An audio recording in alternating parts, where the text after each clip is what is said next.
कम और 12th ज्यादा और ज्यादा है, लेकिन जितनी डेप्थ आप ले पाओगे, जितनी जरूरी है उतनी। तो हमने ये रिएक्शन कर लिया था, एल्कोहलिक क्यूएच देके हमने एलिमिनेशन किया था, एलिमिनेशन का मतलब समझ आ गया था। हमने अभी सिर्फ बुलेट्स देखी थी, मैकेनिज्म देखा था, और ये बात बोली थी ये कोई ट्रांजिशन स्टेट नहीं है। I can't see a free radical, I can't see a carbocation, I can't see a कार्बोएनायन here. So it is not a intermediate, it is just a transition state जो यहां से यहां जाने के बीच, ये रिएक्टेंट है, ये प्रोडक्ट है। हैव अ लुक, रिएक्टेंट की एनर्जी मैंने ज्यादा बनाई है, प्रोडक्ट की कम बनाई है, क्योंकि मैं स्पॉन्टेनियस मान के चल रही हूँ इस रिएक्शन में, तो एनर्जी गिरी रही हो। ये सीधे एक ट्रांजिशन स्टेट से इधर आ गया। There is no intermediate formed in between. Intermediate वो होता है जो शायद 1 सेकंड के लिए बना हो, शायद वो 10-15 सेकंड के लिए बना, और हमने फटाक से उसकी एक्सरे डिफ्रैक्शन मेथड से फोटो खींच ली और हम बताने लायक हो कुछ प्लेनर बना था जी। इससे ज्यादा हम पता नहीं लगा पाए क्योंकि वो बनते ही टूट गया। शायद कुछ नॉन प्लेनर बना था। ये सब चीजें अब आनी शुरू। तो इंटरमीडिएट तब तक नहीं आप किसी को मानोगे जब तक आपको बताया ना जाए। क्लियर है सबको? तो जस्ट फॉर योर एडिशन, जो मैं कहती हूँ हर एक के नीचे एक छोटा सा जगह छोड़ दीजिएगा। जब मैं कोई चीज दूसरी बार कराती हूँ तो मेरे को और कॉन्फिडेंस होता है कि मैं आपको वो डिटेल दे सकती हूँ। तीसरी बार में तो हमारा मजा अलग होता है डिटेल देने का। तो यहाँ पर एक एड ऑन कर देती हूँ क्योंकि आज दोबारा दिखा रही हूँ, तो शायद थोड़ा सा और आप बेटर समझ पाओगे। अगर कोई मेरे को कहे आइडेंटिफाई करिए इस रिएक्शन का ग्राफ कौन सा है, potential energy versus extent of reaction. कोई ये 12th में भी करा सकता है, यूजुअली हम 12th में ही कराते हैं, क्योंकि जब chemical kinetics rate of reaction आप 12th में पढ़ लेते तो आपको इन ग्राफ्स का मतलब समझ आ जाता है। तो इसमें कोई ज्यादा क्वेश्चन मत पूछिएगा, आपको भी काइनेटिक्स चैप्टर नहीं आता। बट टू टेल यू, यहां पर मैं लिखती हूँ एक्सटेंट ऑफ रिएक्शन, और यहां पर नीचे वाली एक्सिस पर हम लिखते हैं एक्सटेंट ऑफ रिएक्शन, और ऊपर वाली एक्सिस पर हम लिखते हैं पोटेंशियल एनर्जी। थर्मोडायनेमिक्स में आप एक्सोथर्मिक एंडोथर्मिक के ग्राफ बना के आए हैं डेल्टा एच के उसमें। तो ऐसा नहीं कि बिल्कुल ही नए हैं आपके लिए। रिएक्टेंट की एनर्जी अगर इधर थी तो ये प्रोडक्ट की एनर्जी, सबको याद है कुछ ऐसा ग्राफ? तब मैंने इस जगह के बारे में बात ही नहीं की थी, अब थोड़ी थोड़ी बात होनी शुरू होगी। ये कौन सी जगह है? This point refer to this transition state. ये बड़ी हाई एनर्जेटिक स्टेट होगी। क्यों? एक बॉन्ड टूट रहा है, वो भी एनर्जी मांग रहा है। नया बॉन्ड बना नहीं है, एनर्जी किधर से दें? कहीं आजू बाजू से ली, आजू बाजू से एनर्जी ली तो देखिए कितना ऊपर जाना पड़ गया इसको, क्योंकि बॉन्ड टूटना शुरू हुआ। ये वाला और ये वाला, दो बॉन्ड टूटने शुरू हुए किसी के प्रेशर में। जब 2 बॉन्ड टूटते हैं तो इधर उधर से एनर्जी तो मांगेगा, इधर उधर से एनर्जी मांगेगा, तो ये शूट होगा उसका एनर्जी लेवल, और फिर दोनों टूटे, एक बॉन्ड बना, टपाक से उसने इतनी एनर्जी रिलीज कर दी कि वो नीचे आ गया। This means transition state. This is transition state. Square bracket में ऑर्गेनिक में कुछ भी दिखाया जाए, ओनली ऑर्गेनिक, मतलब वो स्टेबल चीज नहीं, वो यहां पर सोची गई चीज। ऐसा कुछ पक्का बना होगा जिसे हम नहीं देख सकते, अंदर ही अंदर ऐसे बॉन्ड टूटे। Square bracket means it only exists on a piece of paper to explain you how this change must have happened. तो ये ग्राफ बनाइए। ये ग्राफ किसका है? ये ग्राफ एलिमिनेशन रिएक्शन का है। कौन से एलिमिनेशन का? E1 के E2 आकृति E2। तो अब E2 का ग्राफ ढूंढना मेरे को आना चाहिए। Although this is purely class 12th part, but I'm taking liberty। दूसरी बार सुन रहे हो, कुछ तो देखो, हो जाएगा ये। अब आप लोगों ने जितना लास्ट क्लास में कर लिया था उसके हिसाब से क्या करते हैं, जिस कार्बन से हेलोजन निकालते हैं उसके पड़ोसी से क्या निकालते हैं? हाइड्रोजन। बीटा एलिमिनेशन कहते हैं इसको। आज हम बाकी की चीजों पे बात करेंगे। अभी तक आपको सिर्फ ढंग से ये पॉइंट क्लियर हुआ है, यहीं से मैंने कहा था नेक्स्ट क्लास को हम मूव ऑन करेंगे। तो अब ये सारी चीजें मैं ये अज्यूम कर रही हूं आप लोग नोट कर चुके हैं लास्ट क्लास। तो यहीं से मैं पहले तो आज की क्लास तो जहां तक मुझे लगता है इतने में काफी देर लग जाएगी मेरे को, तो लेकिन इसको बहुत तसल्ली से करना, इसका एक्सेसिव डिटेल 12th में आएगा पहले ही चैप्टर। तो अगर ये सारे पॉइंट्स मेरे को पता हो तो सबसे पहले मैं आती हूँ इस बात पे, what is the role of alcoholic KOH। आपने बता दिया एक एल्काइल हैलाइड दीजिए, एल्कोहलिक KOH दीजिए, उससे डिहाइड्रोहेलोजिनेशन होगा। डन। लेकिन आखिर एल्कोहलिक KOH का रोल क्या है, ये क्या करता है ऐसा, हाउ इट मैनेजेस, व्हाई। मैं अकेला KOH ले लेती, बट एल्कोहलिक KOH लिया तो कुछ तो होगा, अकेला KOH भी लेंगे अगले साल, ऐसी बात नहीं है। रेदर इसी चैप्टर में एक्वस KOH शायद आ जाए, आई डोंट नो, बट अगर एनसीईआरटी या हमारी 11th के सिलेबस ने अलाउ किया तो अगले साल तो आई गई। चेक, मैंने यहां पर क्या यूज किया, alcohol, ethanol, it can be methanol, it can be butane, कुछ भी हो सकता है, सबसे ज्यादा ethanol because it is easily available, और साथ में KOH। एल्कोहल का H एसिडिक होता है, वो acidic H will be replaced by, displaced by potassium, और मुझे सॉल्यूशन में K+ के साथ ये मिलेगा। पहला सवाल आता है आप KOH क्यों लाए, ये अदरवाइज भी तो टूट सकता था। क्लास 11th इस तरह के सवालों के लिए है, और क्लास 12th इनके ऊपर बेस्ड टफ क्वेश्चंस करने के लिए जो आपके लिए एक्सपेक्टेड है कि आते हैं। तो क्लास 11th का काम सिर्फ यही है कि छोटे छोटे सवाल जो है वो हम क्रैक कर पाए। तो मेरा सबसे पहला सवाल यहां पर आता है, why do we need KOH। आप खाली अल्कोहल क्यों नहीं लेके चलते, और अगले साल आप देखोगे खाली अल्कोहल लोगे तो प्रोडक्ट ही कुछ अलग तरीके से मिलेगा। अभी मैं क्या बात कर रही हूँ, कौन सा मैकेनिज्म, E2। जैसे ही मैंने यहां से एक चीज हटा दी, मैकेनिज्म शिफ्ट हो जाएगा E1 पे। E1 मैकेनिज्म आज तो लेने का मेरा इरादा नहीं है, बट मुझे पता है अगली क्लास में मेरे को लेना पड़ेगा, क्योंकि डिहाइड्रो हेलोजिनेशन में तो नहीं, लेकिन डिहाइड्रेशन में आ जाएगा E1। तो क्लास 12th में आप देखेंगे एक चीज यहां से आपने हटा दी तो इट विल बी E1। मैं अभी किस पे हूं, E2 पे, तो पहले तो मेरी दुनिया E2 पे ही रहे 2-3 दिन। क्या हुआ, मैं अगर KOH ना लेती तो क्या होता, alcohol is a weak acid, मेरे हाथ पे मैं डालू जलेगा नहीं मेरा हाथ, हम तो पी रहे हैं, right. Alcohol is slightly acidic as compared to water, सही बोला है मैंने, चेक नहीं,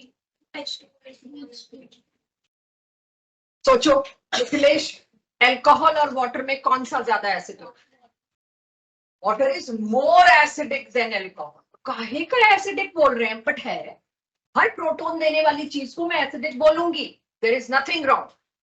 लेकिन यहां पर एल्कोहल का H+, अब आप सोच लो क्या ये H+ रिलीज कर रहा होगा, ये जब ये वाटर से कम एसिडिक बता दिया तो ये कितना तो H+ रिलीज कर लेगा और कितना बेस क्रिएट कर लेगा।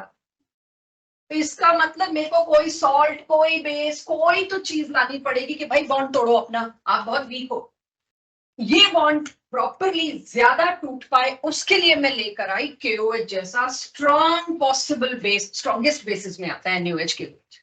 ये क्या करेगा, एल्कोहल को कहेगा बेटा तेरे बस का नहीं है प्रोटोन रिलीज करना, बट मेरे को चाहिए, एल्कोहल H+ सारे रिलीज कर देगा इन pressure of that strong base. Strong base इससे सारे खींच लेगा, तो उससे सॉल्यूशन में भर भर के क्या क्रिएट हो जाएगा, alkoxide ion. Alkoxide ion, I hope everybody knows, पूरा IUPAC नोमेनक्लेचर लगा लिया।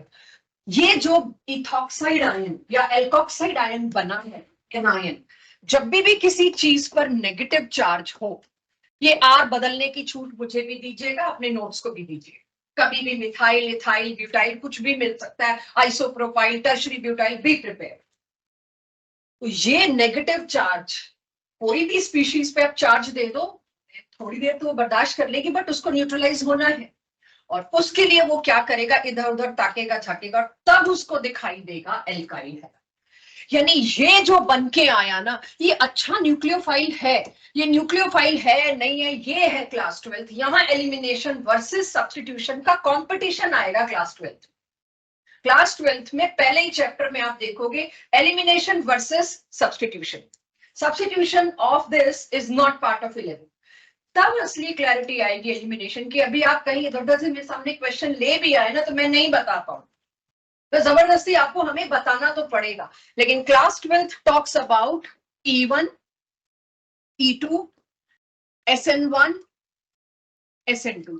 That day you will realize कि +1 से हमको E2 के लिए तैयार किया जा रहा है, +2 में आपको इन तीनों के लिए तैयार। वैसे तो ये अपना अगली क्लासेस पे मजबूरी लेनी पड़ेगी, 11th अलाउ करता है, ये दोनों 11th में, ये दोनों 12th में, तब आप जाके एलिमिनेशन के वो ट्रिकी क्वेश्चन कर पाओगे, क्योंकि चारों के लिए एक ही एजेंट है, ये चारों के लिए एक ही।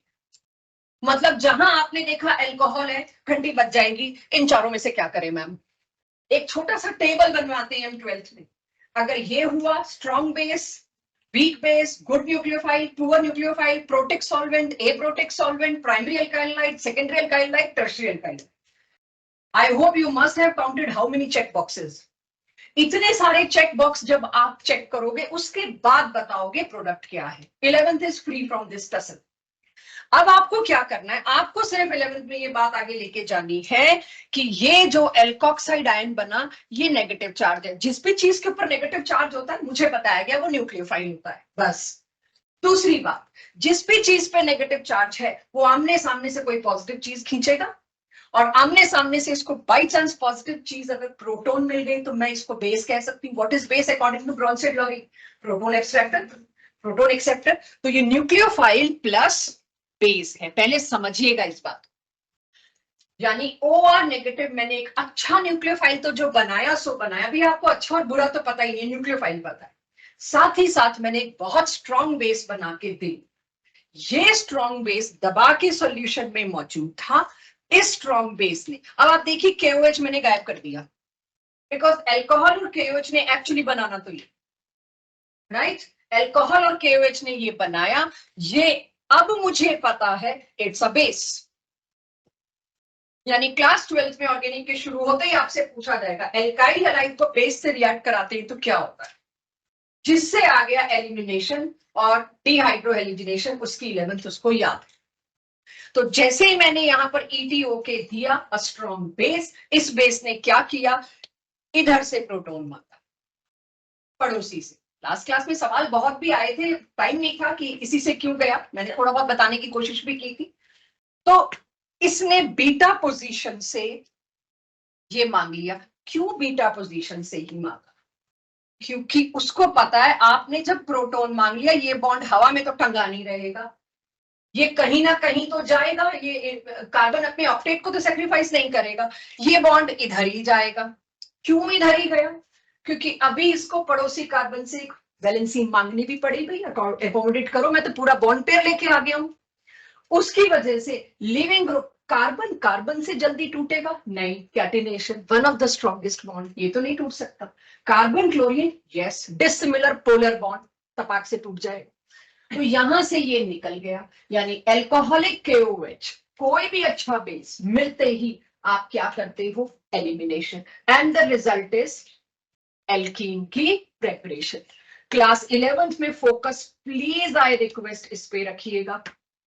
क्लास 12th पे फोकस इस पे रखना पड़ेगा, क्योंकि 12th में ये रिएक्शन मिलेगा एल्काइल हैलाइड्स की प्रॉपर्टीज में। सो अब सबको पता चल गया कि अगर मैं एल्काइल हैलाइड को, एल्काइल का मतलब जानते हैं ना सर, sp3 हाइब्रिडाइज्ड कार्बन से हेलोजन जुड़ा हुआ, उसको बेस दूंगी तो एलिमिनेशन होगा।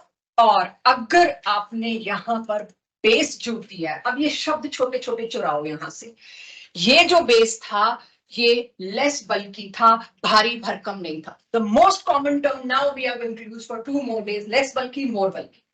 भारी भरकम नहीं था ये बेस। ET छोटा सा ग्रुप था, वो भी कोई सेकेंडरी नहीं, कोई टर्शरी नहीं, प्लेन 2 कार्बन थे।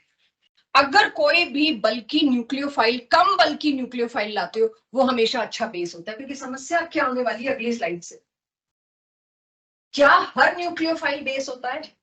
क्या हर अच्छा न्यूक्लियोफाइल अच्छा बेस होता है? यस, अभी तो हम ये कहेंगे, लेकिन अभी आपको पता है ये अच्छा न्यूक्लियोफाइल होने के साथ साथ ये अच्छा बेस भी।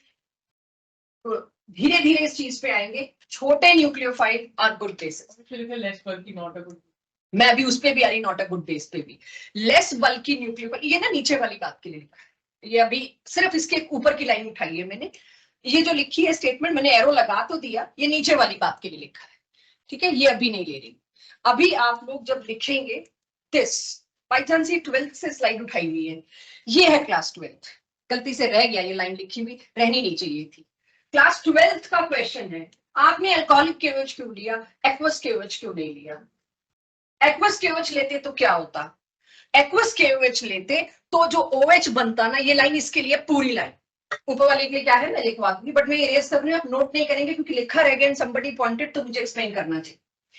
अगर आप अल्कोहलिक KOH की जगह गलती से एक्वस KOH लिख गए या ले लिया, लिख क्या गए हम दे देंगे, तो वो जो न्यूक्लियोफाइल बनेगा, आप बताइए ये लेस बल्की है कि ये लेस बल्की है? कंपैरिजन, ये लेस बल्की है, लेस बल्की है, तो less bulky nucleophile is not at all a good base. इतना छोटा है ये, और आप भी जानते हैं, खैर बहुत ज्यादा नहीं मैं 12th लाऊंगी, इतना छोटा, बिल्कुल अगर मैं बहुत सिंपल लैंग्वेज में कहूं, ये जितना छोटा साइज, जितना छोटा मास या कम मास, वो उतनी जल्दी चल लेता है। एक बहुत सिंपल लैंग्वेज में, जितना जितना पतला दुबला इंसान है, उतना जल्दी दौड़ लेता। ये इतना छोटा सा है एज कंपेयर टू इथाइल, ये तुरंत दौड़ के इसके पास जाके इसको सब्स्टिट्यूट कर देता है और अल्कोहल बना लेता है। By my mistake, I have written this. This is nucleophilic substitution reaction class 12th, SN2, जहां पे हम competition between elimination and substitution पढ़े। तो अभी बता दूं, नहीं तो अगली क्लास तक आप मेरे को क्वेश्चन लाके ही दे दोगे कहीं ना कहीं से। एक्वस ले लेते तो क्या, एक्वस ले लेते तो OH नेगेटिव बेस है ही नहीं, जब वो बेस नहीं है तो प्रोटॉन नहीं मांगेगा, वो क्या करेगा, वो फुर्तीला है, चल फिर सकता है, वो इधर जाएगा और क्या कहेगा, आपने इंट्रोडक्शन में GOC में पढ़ा है सब्स्टिट्यूशन रिएक्शन, वो, और यही एग्जांपल मैंने आपको अपने DPP में दिया था क्योंकि मेरे को अगले चैप्टर्स में यूज करने हैं। OH कहेगा Cl को, you are a good leaving group, get lost, let me take your place, alcohol बन जाएगा। तो ये लिखी रह गई बात, तो मैंने आपको बता दी, आपको अभी नहीं लिखी, दिस इज योर क्लास 12 कि अल्कोहलिक की जगह एक्वस ले लोगे, और ये बड़ा फेमस क्वेश्चन है 12th बोर्ड पेपर का, कि why we get different product when we take alcoholic KOH and when we take aqueous KOH from same alkyl halide. Competition between substitution and elimination, which wins and which is the major product, that is your class 12 board question. तो अच्छी बात है, इससे एक मेरे को अंदाजा भी हो गया कि क्या होने वाला है। तो इस लाइन को आप लिखेंगे नहीं, अब मैं इसके लिए क्या लिखना है वो लिखवा देती हूँ। अब आप कहोगे आपने उसको लेस बल्कि कहा, इसको मोर बल्कि कहोगे, क्या कहोगे? मैं अब मान के चल रही OH नेगेटिव तो गलती से लिखा गया, वो तो 12th का था, है ही नहीं, लेकिन इतनी बात आप लोगों को लिखनी है, ये बेस है, बेस का काम क्या है, प्रोटॉन एब्स्ट्रैक्ट करना, बल्कि लेस बल्कि अगली स्लाइड पे आ रहा है, ठीक है। पहले बताइए इतना क्लियर सबको, जो नोट करना हो प्लीज इसे नोट करिए, क्लास 12th में आपसे ये एक्सपेक्टेड होगा। अभी इसको मैं लेस बल्कि बोलूंगी कि नहीं, क्या बोलूंगी मैं अभी बात करती, पहले इतना लिख लीजिए। यस, नोट डाउन दिस, ये एक बल्कि न्यूक्लियोफाइल है, खुद चल नहीं पाया, तो इसने कहा मेरे बस का तो नहीं है जाके Cl को रिप्लेस करना, आई एम हैवी, मेरे को एक ही काम चाहिए कि आप एक काम करो, प्रोटॉन ही दे मेरे को, मेरा काम हो जाए। इसको भी थोड़ी देर में मैं लेस बल्कि कहने वाली हूँ, अगली स्लाइड, ठीक है। अल्कोहल मीडियम में आयनाइज कैसे करेगा? पोलर सॉल्वेंट है, ये आयोनिक है, आयोनिक को तो तुम अकेला मेल्ट कर दो, वाटर की भी जरूरत नहीं है, जितने भी इलेक्ट्रोलाइट्स हैं आपको उनको एक्वस वगैरह देने की जरूरत भी नहीं है, उनको तो मेल्ट ही कर दो, वो तो आयोनाइज हो जाएंगे, ठीक है। चल, सो अब ईज ऑफ एलिमिनेशन में कौन कौन से फैक्टर्स हैं, इसी में दूसरा या तीसरा फैक्टर आपका बल्कि नॉन बल्कि बेस आएगा, तब बात करेंगे, लेकिन सबसे पहले ये सीधे डायरेक्ट हो जाता है जेईई नीट के क्वेश्चंस पे। मैंने वो क्वेश्चन अभी स्किप कर दिए जो स्कूल लेवल पे आते हैं, वो थोड़ी देर बाद प्रैक्टिस में 5-7 रिएक्शन लाएंगे, उसमें सारा आपका प्रैक्टिस आ जाएगी क्या पूछा जाता है। बट सीधे जब अगले साल आप हाइड्रोकार्बन की हिमांशु पांडे या मार्च में उठाएंगे अंडर माय सुपरविजन, बड़ा इंटरेस्टिंग एक चीज दे रखी है उस बुक में, ईज ऑफ E2। तो 11th के बच्चों को मैं कहती हूँ ईज ऑफ E1 मत पढ़ना, ईज ऑफ E2 पढ़ ले, E1 को 12th के लिए या जब भी हम कराएंगे तब के लिए छोड़। तो ईज ऑफ E2 ही चल रहा है अपना, उसके ना 25 केस एक साथ दे रखे, कोई ऑप्शन नहीं है उसमें ऐसी, मतलब क्वेश्चन दे ही नहीं रखा, सीधे लिखा है ease of E2 from question number 22 to 45। आपने एक ही बात बतानी, देयर इज नो क्वेश्चन, चार के कॉम्बिनेशन दे दिए, और हर एक में आपको बताना है कौन सबसे जल्दी एलिमिनेट होगा E2 के रास्ते से। इवन तो हमें पता ही नहीं, तो कोई स्ट्रेस ही नहीं, अभी तो तड़ाक से हो जाएंगे, क्योंकि E2 ही सोचना है, कंफ्यूज तो होना ही नहीं है। तो अब सोचिए, मैं आपको 2 एल्काइल हैलाइड लाके देती हूँ, राइट? अभी मैंने इसमें हेलोजन लगाया नहीं, मेरी हेल्प कर दो, इसमें हेलोजन किधर लगाऊं? ये भी एक क्वेश्चन हो सकता है। और ये 12th की एनसीईआरटी की बैक एक्सरसाइज भरी पड़ी है। ये एल्कीन बनाने के लिए कौन सा एल्काइल हैलाइड लाओ अल्कोहलिक बेस? टर्शरी वाले पे लगा दो Cl। देख लो भाई, तुम कह रहे तो लगा रही यार, मेरे हिसाब से तो यही Cl है। यही बोला, चलो ठीक है। मेरे को तो गलत सुनाई देता है ना, किसी ने टर्शरी वाले पे कहा तो मैंने तो सुन लिया। मेरा काम तो गलत सुनने का है ना, सही तो गलत। सो एल्कोहलिक केवच इसको दे रही हूं। अब सबको पता है अल्कोहल का मतलब MEOH, ETOH, PTOH, कुछ ही कर लीजिए। तो अब आपके पास ये है, आप क्या बनाते हो? पड़ोसी चुनो इसके कितने। और अब सबसे पहली चीज हम क्या कह रहे हैं, क्या ये एल्कीन एलिमिनेशन शो करेगा? यस। ईज शुरू कर रहे हैं ना, ईज, क्या इसकी इच्छा होगी? यस। फिर कंपैरिजन करेंगे इन दोनों में से किसकी इच्छा ज्यादा।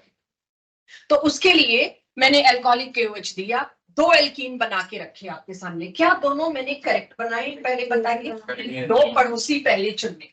ये आपके एनसीईआरटी के सिंपल क्वेश्चन है, लेकिन मेरा क्वेश्चन कुछ और होगा इसमें, बट वो भी दिखा देती हूँ। एक बीटा ये और एक बीटा ये, इस पे H लगा हुआ है, हमने नहीं बनाया। हाँ जी शौर्य, कुछ था हाथ खड़ा हुआ? इसमें 4 कार्बन 5 कार्बन, इसमें 4 है। चलो एक और जोड़ देंगे अगर ऐसा कुछ है। एक सेकेंड, एक लाइन मिसिंग होगी, 2 3 4, राइट? वो आप अपने आप लगा। हाँ बोलो। 5th वाला भी ये तो H है। इसके अच्छा यहाँ कह रही हो, ओके फिर बना देंगे उसके।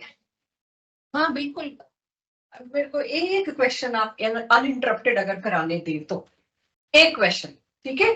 उसके बाद आपकी सारी बात में ले लूंगी। Just for 1 question I am saying, allow me to complete it, then I will be taking your doubts. पहले बताइए, क्या ये बीटा हाइड्रोजन है? क्या ये beta carbon, sorry beta carbon है? दोनों बीटा कार्बन पे हाइड्रोजन की अवेलेबिलिटी है? यस। दोनों साइड से मैं एलिमिनेशन कर देती। तो सबसे पहले मैं इसको चूज कर लूं, राइट? उससे क्या बनेगा? चेक। ठीक है। अब मेरे को थोड़ा सा चेंज करना है, क्योंकि मेरा इरादा कुछ और था। I am changing a bit. ये सबको आ गया? अगर मैं यहां पर कहती हूं दिस, राइट? मेरा इरादा वैसे बेसिकली ये था, बट इट्स ओके। हाँ या ना? अब इसका प्रोडक्ट थोड़ा सा बदल देते हैं। हाँ नहीं, मुझे पता ऊपर से हटाना, लेकिन मेरा पर्पस अगेन कुछ और है, जो थोड़ी देर पहले बीट हो गया। मैं जो प्लान किया था उससे थोड़ा सा मेरे को डिस्ट्रैक्ट होना पड़ा, due to a genuine doubt. अब इससे मैं ये वाला H निकालती हूँ और ये वाला Cl, एवरीवन डबल बॉन्ड इधर आ जाएगा। चलिए, डबल बॉन्ड इधर आया तो ये प्रोडक्ट बन। क्या कोई और प्रोडक्ट बनने की पॉसिबिलिटी है? यस। यहां से निकाल दो। तो मैंने यहां पर भी एक H था जो मैंने अभी ड्रॉ नहीं कर रखा, दिस। ये दोनों निकाल दिए, तो दूसरा प्रोडक्ट क्या बनेगा? शायद ये चेक। क्या कोई तीसरा प्रोडक्ट बनेगा? अनुबल, नवनीत, जसकर बनेगा। गर्दन जो नाम है हिला रहे, थिंक अबाउट इट। मर्जी बनेगा, जो तुमको नहीं दिख रहा। क्वेश्चन लाई इसी पर्पस के लिए थी। तो वो तो चलो, मैंने थोड़ा कार्बन में हाइड्रोजन लिखा हुआ नहीं था, तो मेरे को भी लगा, आपको भी लगा कार्बन की गिनती गड़बड़ है। नहीं देखो, अब जब भी कोई आपको कुछ भी मांगने के लिए फोर्स करे, डोंट चेंज मैकेनिज्म। इस ट्रांस का आप देखिए, मैंने इसको यूं ही क्यों बनाया? मैं इसको बड़ा सिंपल भी तो लिख सकती थी, आपको दिखाने के लिए। बच्चों ये सिस है, ऑप्शन तो ऐसा आएगा ना जेईई पे। फॉरगेट अबाउट इट कि ये स्कूल का क्वेश्चन है, नेवर। मैंने इसको ये बनाने का मेरा पर्पस था तुमको दिखाना कि सिस कैसा बनेगा बॉन्ड लाइन नोटेशन। तो तीसरा प्रोडक्ट तो मेरे को इसका ये बनाना चाहिए था, चेक कार्बन का नंबर वगैरह वगैरह। 3 प्रोडक्ट्स। तभी आप देखिए आपके क्वेश्चंस में मैंने आपको एक एक्सपोजर दिया था पिछली डिग्री में ऑल आइसोमर्स ब्रैकेट में डाल के इंटीजर टाइप में 45 और 44 क्वेश्चंस। वहां से मेरे को एक्सपोजर देना जरूरी इसलिए था कि आज कोई एक बच्चा तो पकड़ लेगा इस बात को कि पिछली डिग्री मैंने यहाँ खड़े होके बोला था शुरू में जब हमने क्लास स्टार्ट नहीं की कि आपको एक्सपोजर दे रही हूं इस तरह के क्वेश्चंस का, ताकि आगे से आपको ध्यान रहे ऑल आइसोमर्स ब्रैकेट मतलब क्या, जितने पॉसिबल आइसोमर्स हैं।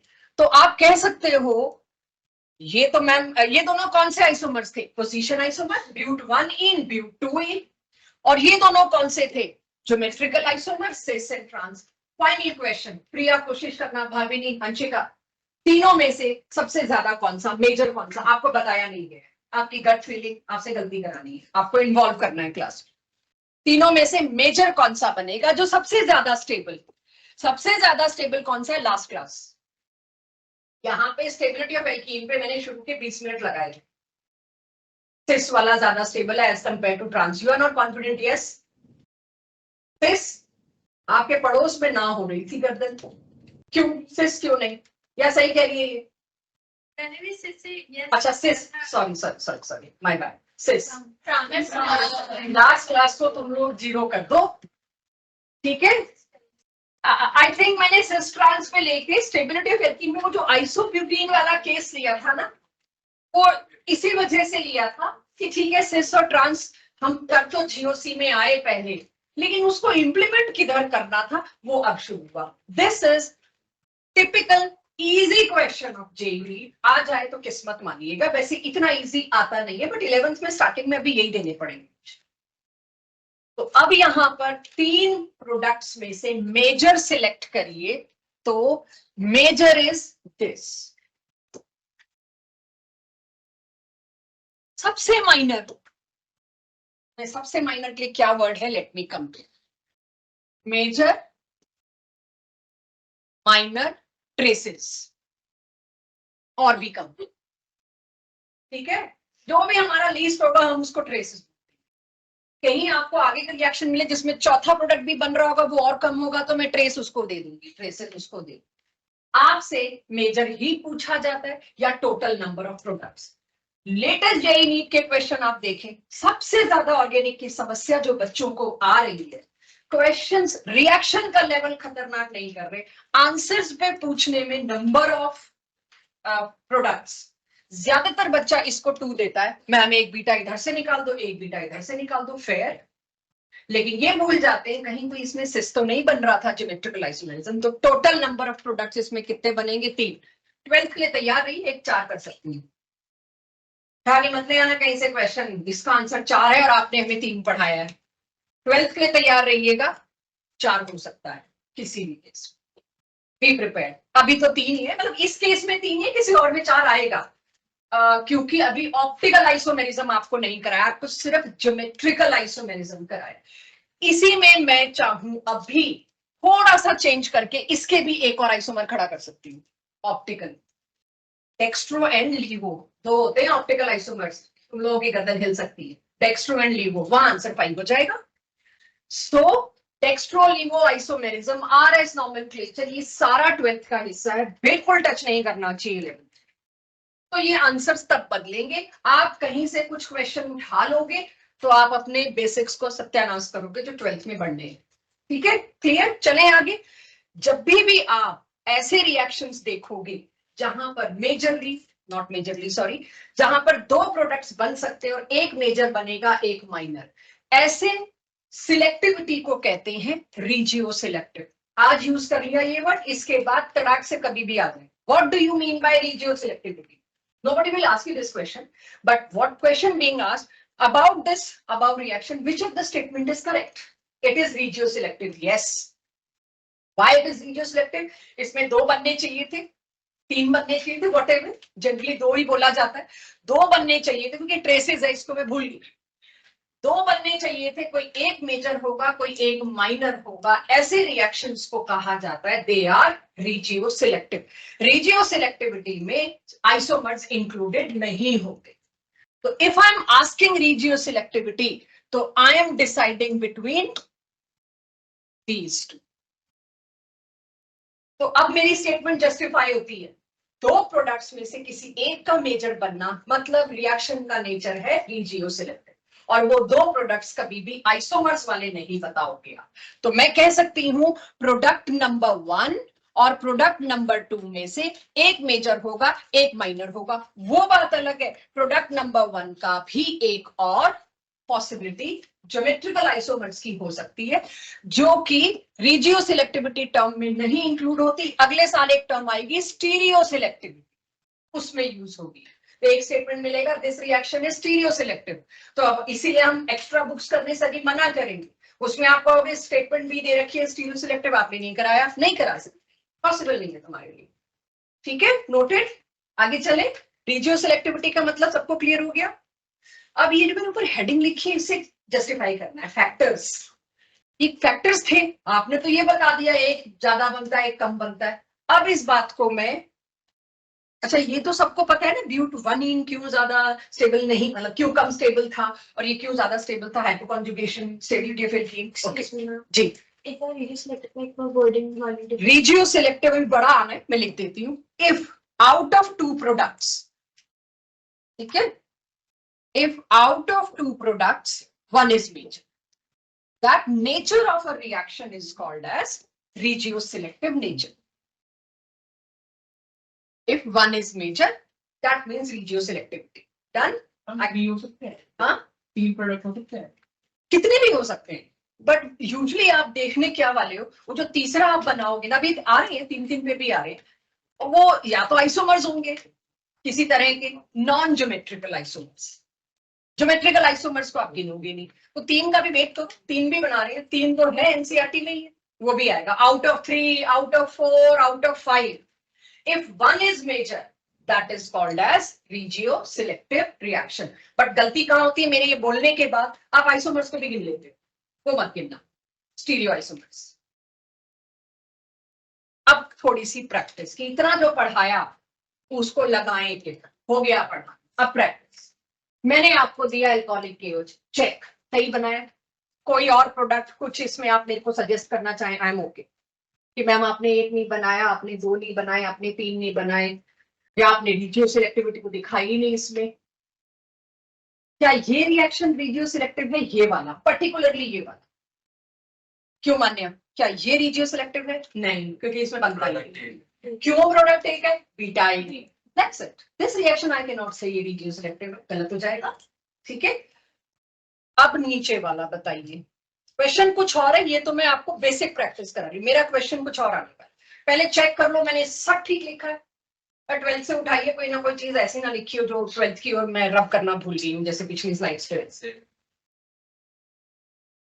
क्या इसके कोई तीसरा प्रोडक्ट मैंने मिस कर दिया? ट्रेसेस वाला मैंने मिस कर दिया, कहीं रखूं चलेगा? I am not interested in repeating the things, आप कर ही लोगे ट्रेसेस वाला। मैं असली क्वेश्चन पे आऊं, क्या है जिसके कम से कम 22 से 25 क्वेश्चन एक साथ हिमांशु पांडे में मिलेंगे, 3 या 4 मेरे को 12th में कराने पड़ेंगे, क्योंकि एरोमेटिक भी आ जाएगा उसमें, वहां हम थोड़ा फंसेंगे। अब सवाल ये था, जो सिंपल प्लेन क्वेश्चन जिसके लिए आपको तैयार किया जा रहा है, एलिमिनेशन पहले अल्काइल हैलाइड में ज्यादा फुर्ती से होगा कि दूसरे अल्काइल हैलाइड में ज्यादा फुर्ती से होगा? कौन तेज दौड़ेगा एलिमिनेशन के लिए? I have written answer, but मुझे देखना है आप बच्चे उस चीज को देख पा रहे हो, इसकी क्यों सेकंड वाला तेज दौड़ के गया अपने आप को? 2 बीटा है, तो ठीक है, ये भी कह सकते हो 2 बीटा है, तो इसके पास ऑप्शन ज्यादा थे, कुछ और सोचो, कुछ और साउंड जो बन रहा है। Yes, this can be one of the thing कि इसके पास 2 बीटा हैं, ओके। बट असली चीज रिएक्शन की स्पीड को क्या डिसाइड करती है? या तो इंटरमीडिएट, वो तो यहाँ बन ही नहीं रहा, ना यहाँ रेडिकल बन रहा है, ना केटाइन बन रहा है। जैसे आपने एल्काइल हैलाइड की प्रिपरेशन यानी कि एल्केन के सब्स्टिट्यूशन रिएक्शन में देखा, वो तो यहाँ था नहीं। ट्रांजिशन स्टेट को मैंने क्या ही देखना, अभी तो देखना आया भी नहीं। क्या देखो फिर इसमें? प्रोडक्ट किस में ज्यादा स्टेबल बन रहा है? यहाँ टर्मिनल एल्कीन है बच्चों, तो अब पूरा होता है आपकी बात, लेस स्टेबल, राइट? और ये वाला दोनों ही मोर स्टेबल है ऊपर वाले के मुकाबले, तो बट अच्छा लगेगा अगर इसके नीचे लिखूं मैं मोस्ट स्टेबल, क्योंकि इस वाले दोनों प्राइमरी अल्काइल हैलाइड है। आप ये भी नहीं कह सकते एक प्राइमरी था एक सेकेंडरी था एक टर्शरी था, नहीं, मैंने दोनों ही प्राइमरी अल्काइल हैलाइड ले लिए। अभी प्राइमरी सेकेंडरी टर्शरी का अगली स्लाइड पे आएगा कंपैरिजन। तो किसकी ईज ज्यादा हुई मिथिलेश? सेकंड वाले की। क्यों ज्यादा हुई सेकंड वाले की ईज? E2 की तरफ दौड़ने की। एक शब्द दो, तुम यहां हो नहीं,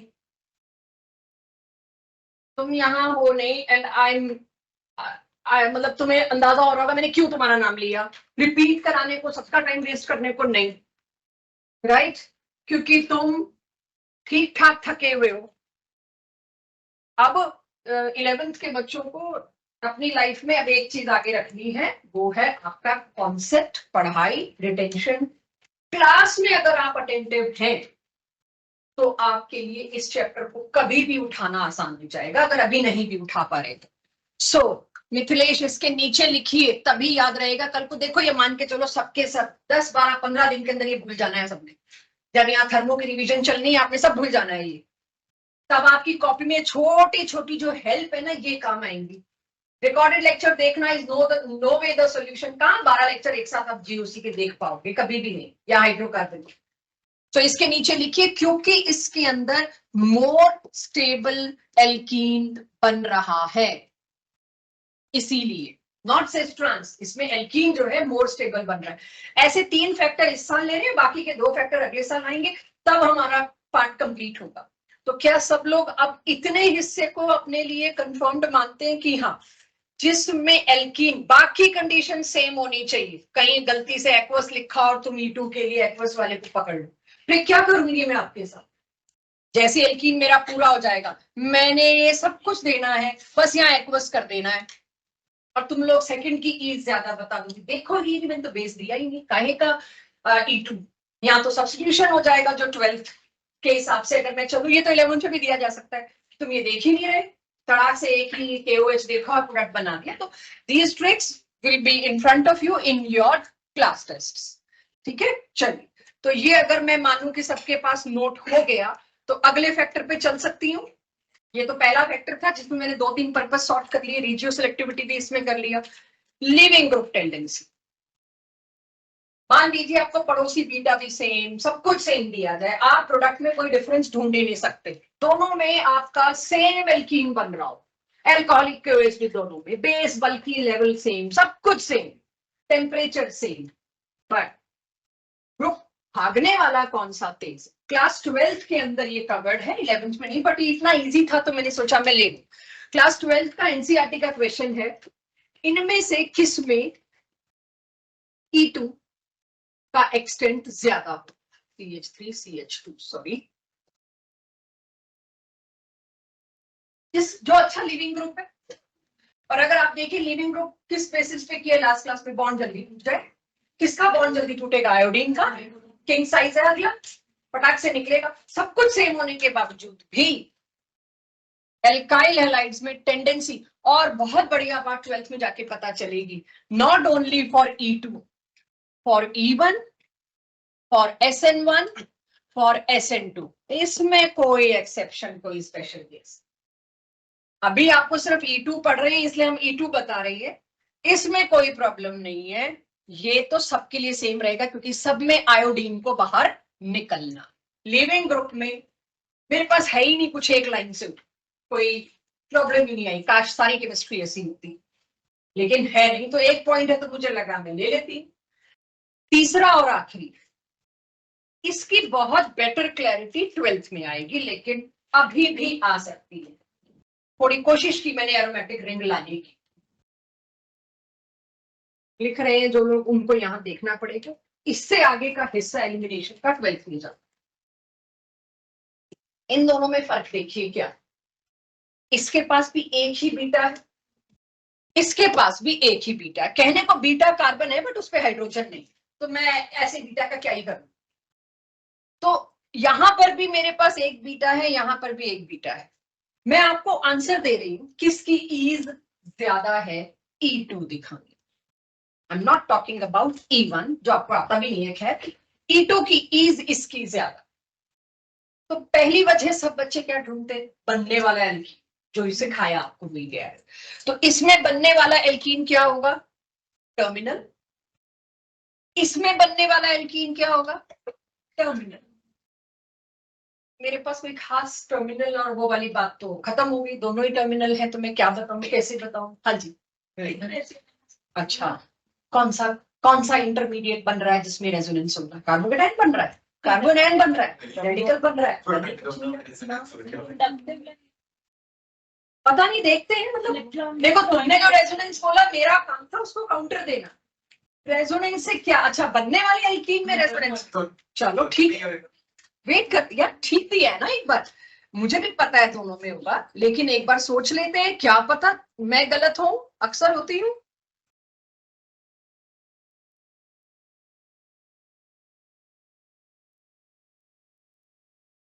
पॉइंटर्स बनने वाला एल्कीन तो हर तरह से आइडेंटिकल है। आइडेंटिकल ना होता तो मेरे पहले फैक्टर में होता ये।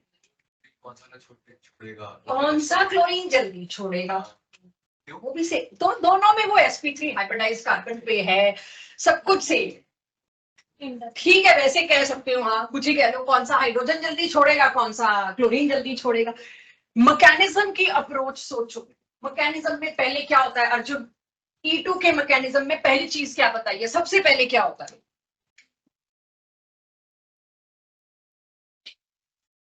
How reaction start. इस रिएक्शन को स्विच ऑन कौन करता है, इंस्टिगेट कौन करता है कि बेटा शुरू हो जाओ? KOH, alcoholic KOH।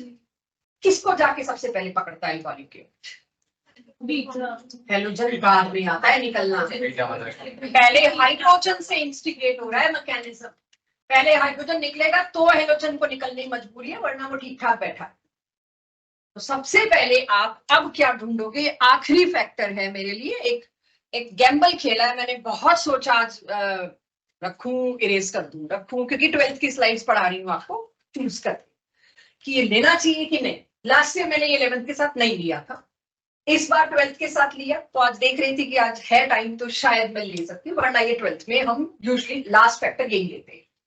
तो आई जस्ट ट्राई कि शायद कुछ बच्चे अंडरस्टैंडिंग में बेटर हो जाए 12th क्लास में, जब ये दोबारा है कि हाँ सुना हुआ है, तो दूसरी बार देख के थोड़ा सा कंफर्टेबल लगता है। बस भाई सबसे पहले देखो किसका H जल्दी निकलने को तैयार होगा। यहां पर मैंने बहुत क्लियरली मेंशन किया हुआ इलेक्ट्रॉन विड्रॉइंग ग्रुप खड़ा हुआ है, राइट? बिल्कुल इस बीटा कार्बन के साथ इलेक्ट्रॉन विड्रॉइंग ग्रुप है, इस बीटा कार्बन के साथ कोई इलेक्ट्रॉन विड्रॉइंग ग्रुप नहीं। जब कोई इलेक्ट्रॉन विड्रॉइंग ग्रुप है वो क्या करता है? H को और डेस्पिरेट बना देता है ना, H के इलेक्ट्रॉन्स भी अपनी तरफ खींचता है और H को लगता है तुम खींचो सही, मैं निकलने को तैयार बैठा, आई एम ओके। तो एल्कोहलिक KOH तो दोनों H को बराबर खींच रहा है। खींचने में ये इंटरेस्टेड ज्यादा था क्योंकि इसको ऑलरेडी किसी ने अलाउ कर दिया कि मेरे को अपने इलेक्ट्रॉन दे और निकल। Hyper conjugation.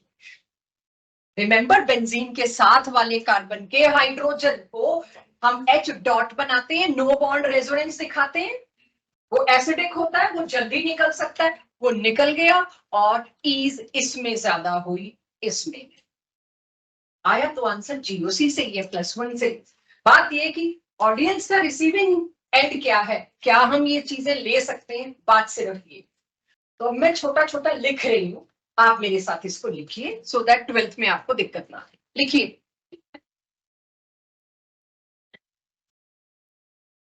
ये होता है अगर हम 12th की चीज 11th में लाना चाहें तो एक झलकी दे दी कि ठीक है।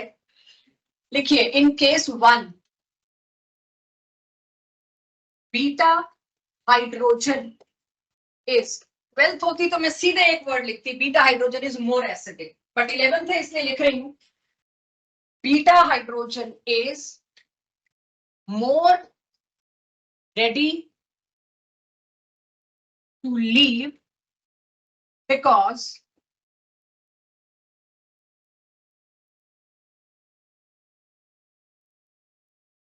it is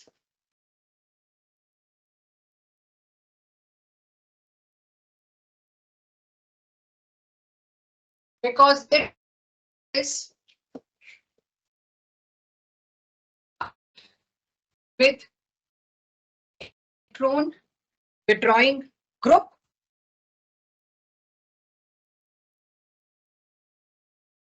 takes H more acidic. What do I mean by acidic? Removal as H positive. ये बॉन्ड वीक हो जाता है ड्यू टू हाइपरकॉन्जुगेशन, ये वाला बॉन्ड वीक हो जाता है ड्यू टू हाइपरकॉन्जुगेशन। वो खुद लिखिए क्योंकि वो आपकी +1 का हिस्सा है, खुद रिलेट कीजिए, नहीं आए तो डाउट सेशन में पूछिए, नोटेड।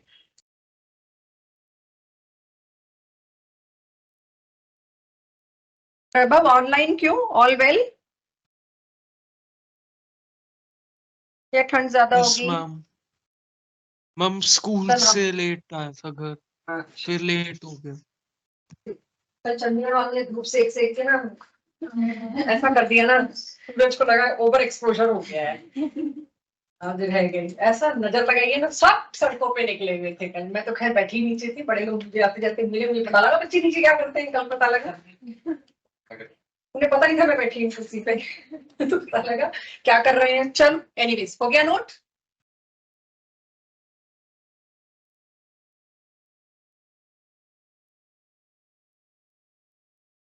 इधर से उतर रहे थे बच्चे मैथ्स वाले, उतरते हुए क्या बात करते हैं मुझे पता लगा।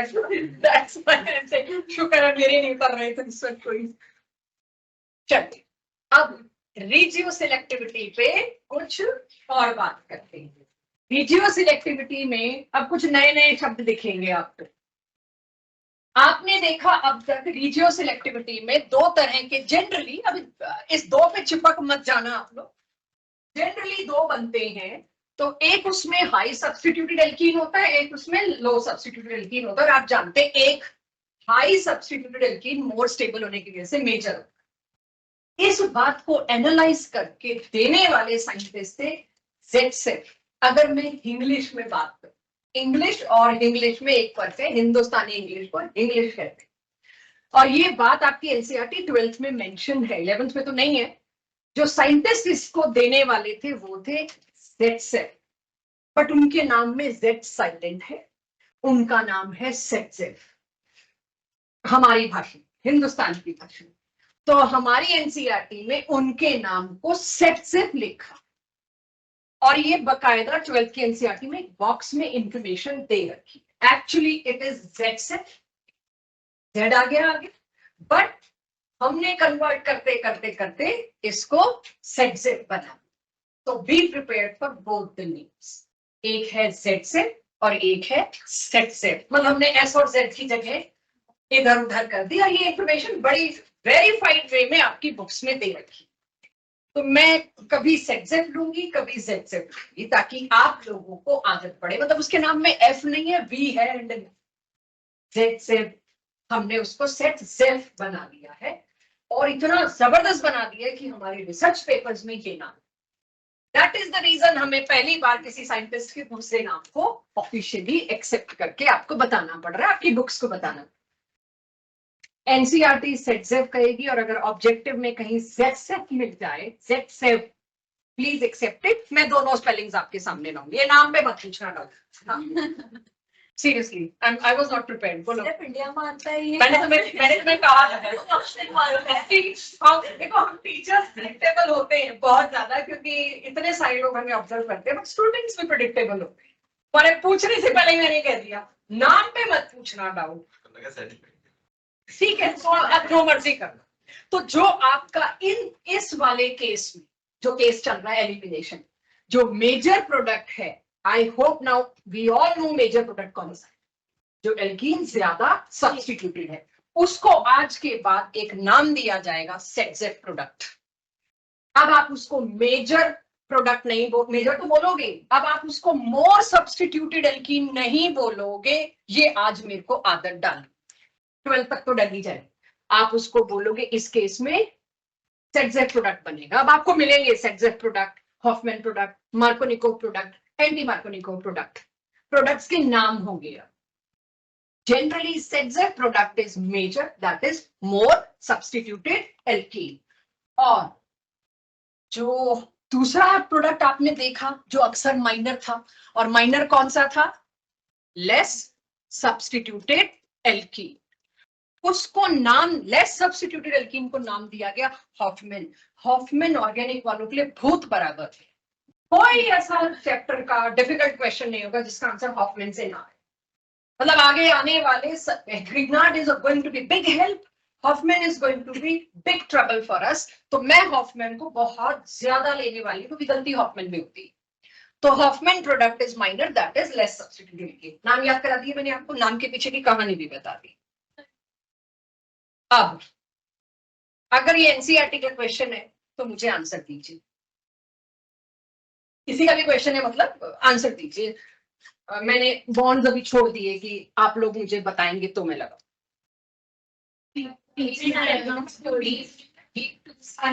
तो अब आप ये कह दो ना, ऊपर वाला सेट जेड प्रोडक्ट है और नीचे वाला हॉफमैन प्रोडक्ट है, यही एक्सपेक्टेड है आपसे। जो आप ऊपर बना रहे हो, एक मैम सेट जेड बना दो, एक हॉफमैन बना दो, ये बीच में आएगा, ये टर्मिनल है, ये मोर सब्स्टिट्यूटेड है, ये लेस सब्स्टिट्यूटेड है। एक स्टेप और ऊपर बढ़ लेते हैं, एक दो दिन लगेंगे, बट आई होप आप लोग पकड़ लो। इसमें major product is minor product is now focus. क्या कोई आइसोमेरिज्म की टांग अड़ा रहा है? दो से ज्यादा बन रहे हैं। Now think about isomerism. ये दो तो चलो मैंने ही बना के रखे है, कोई पॉसिबिलिटी? यस, इसमें कुल मिला के दो, इसमें भी सोच लो शायद हो, हो इसमें। तो टोटल प्रोडक्ट 3 है, आपको जिस 3 में क्या दिख रहे हैं? 2, एक सेट जेड, एक हॉफमैन। लेकिन यहाँ पे सेट जेड के फर्दर ज्योमेट्रिकल आइसोमर एक और होगा, तो टोटल आंसर तो मेरा 3 होगा। बट वैसे अगर स्टीरियो केमिस्ट्री की बात ना करूं तो सेट जेड हॉफमैन क्लियर हो गया सबको? चलो, ये इनकी स्पेलिंग अगले चेंज करें ना करें, मैं स्पेलिंग बहुत चेंज करने वाली हूँ। I am bad with spelling बहुत साल से। तो जो एनसीईआरटी में, जो बुकलेट में, डीपीपी में मिले, प्लीज उस स्पेलिंग को सही मानना। मेरे को हमेशा कंफ्यूजन रहता है हॉफमैन के नाम में डबल एफ है कि डबल एन है, आई गेट कंफ्यूज। मेरे नाम की स्पेलिंग भी बहुत लोग बदलते हैं, तो ANJ NA करते हैं, मेरे लिए एक ए एक्स्ट्रा लगा रखा है उसमें। तो ये मैनेज आप खुद कर लीजिएगा। चेक। एनी तुम्हारी आदत से ना छूट जाए इसलिए ले आई। Very less substitution, very less stable. इसकी ईज बहुत कम होगी। अगर मैंने वो जो ईज वाले क्वेश्चन में तीसरा ये दे दिया होता, ये सबसे पीछे लगा, क्योंकि 2 डबल बॉन्ड का एक साथ आना is very less stable. Ease में वो भी प्राइमरी थे, ये भी प्राइमरी है, ईज में पीछे आता है। तीसरे वाले का ऑल योर्स, जितना पड़ा है सब लगा के मेरे को फाइनल आंसर, और कॉपी में बनाए बिना नहीं। ठीक है, करो कोशिश। यस नदीश, एक ही टाइप का बने, एक ही टाइप का बनेगा, यानी नो रिजियो सिलेक्टिविटी।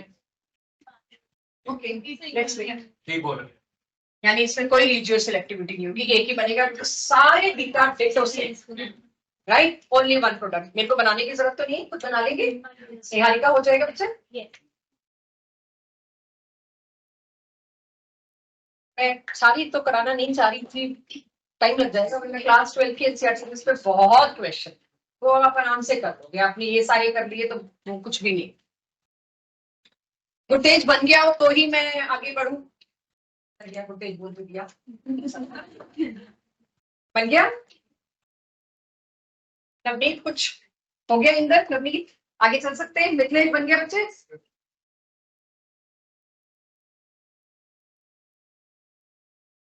एक ही और करो, 12th का है बट कर लोगे मुझे पता है। और रिजियो सिलेक्टिविटी भी बताओ, फिर हॉफमैन पे आते हैं। हाँ क्या क्या क्या? रिसाइकिल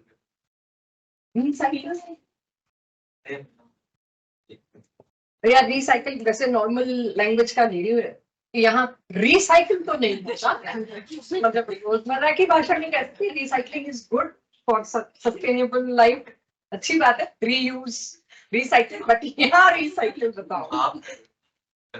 अच्छा, मैं ऐसा कुछ नहीं कर रही, तुम बिल्कुल कंफ्यूज हो गए। चलो आओ, भावना समझ के शब्द गलत है तो बनेंगे means it is regioselective. Bhavini major बोलो।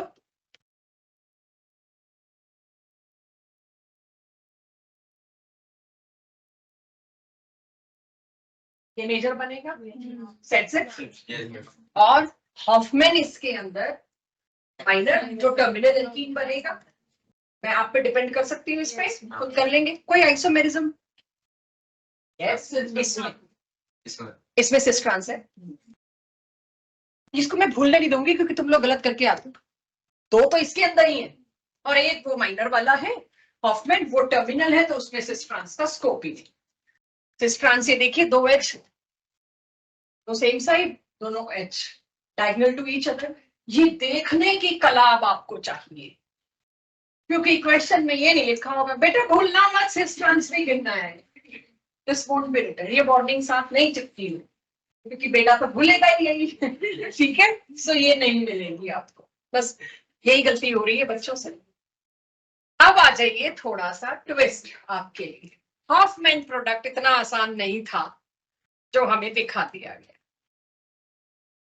ये भूल जाना मैंने ऊपर क्या लिखा, आपकी अपनी नॉलेज से। The problem comes when we cram, और अब तक हो क्या रहा है, हमने क्रैम कर लिया। हॉफमैन बोलते हैं उसको जो लीस्ट सब्स्टिट्यूटेड है, सेट्जेफ बोलते हैं उसको जो मोस्ट सब्स्टिट्यूटेड है। नाम तो होते ही क्रैमिंग के लिए, इसमें कोई क्वेश्चन नहीं कर सकता, लेकिन मेजर कौन सा है, हॉफमैन के सेट्जेफ। ये गलती से भी मत रख लेना, अब तक तो हो ही रहा है, हमने तो रख लिया हॉफमैन इज ऑलवेज माइनर। तभी आप सोच रहे हो मैं क्यों हर बार पूछ रही, इसमें माइनर कौन सा होगा, हॉफमैन ऑब्वियसली, और मेजर कौन सा होगा, सेट्जेफ ऑब्वियसली, नो वे ऑब्वियसली, इसको मैं कहूंगी सेट्जेफ। मोर सब्स्टिट्यूटेड एल्कीन का नाम होता है सेट्जेफ, ये है सेट्जेफ। क्या ये मेजर प्रोडक्ट होगा, नहीं, क्यों,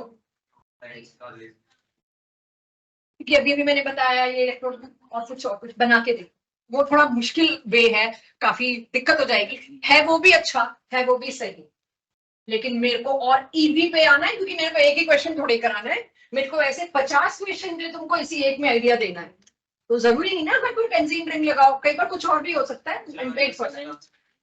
सिस ट्रांस पे बाद में आएंगे पारस, बिल्कुल आएंगे। यस, वंडरफुल प्रज्ञा। प्रज्ञा मुझे बताइए माइनर किधर बनाऊं,